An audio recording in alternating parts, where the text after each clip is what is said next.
अस्सलामुअलैकुम नाज़रीन, JN news HD के साथ मैं हूं नाइला भट्टी। नजर डालते हैं आज की अहम खबरों पर। राजनपुर अल-मुस्तफ़ा वेलफेयर सोसाइटी के ज़ेर एहतमाम फाजलपुर में सैलाब मुतासरीन के लिए लंगर मेडिकल कैंप का इनेकाद किया गया, जिसका मकसद सैलाब मुतासरीन में फ्री मेडिसन तकसीम करना है। इस मौका पर गुलाम मुहिजुद्दीन अवैसी जनरल सेक्रेटरी और मोहम्मद असदुल्ला साकिब सदर अल-मुस्तफ़ा वेलफेयर सोसाइटी राजनपुर ने मीडिया से बातचीत की।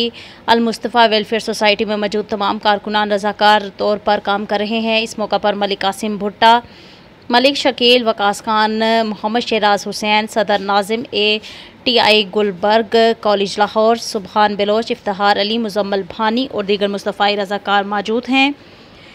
राजनपुर में सैलाब ने तबाही मचा रखी है। हज़ारों एकड़ पर मुहित फसला तबाह और बर्बाद हो चुकी हैं। अल-मुस्तफ़ा वेलफेयर सोसाइटी की जानिब से सैलाब से मुतासिरा इलाके फाजलपुर में लंगर और फ्री मेडिकल कैंप का इनेकाद किया गया, जिसमें सैलाब से मुतासिरा लोगों में फ्री मेडिसन लंगर तकसीम किया गया। अल-मुस्तफ़ा वेलफेयर सोसाइटी इस तरह गरीब और नादार और बेवाओं, कुदरती आफत ज़दा की फलाह बहबूद के लिए काम करती रहेगी। अब्दुल वकास खान के हेडेरी।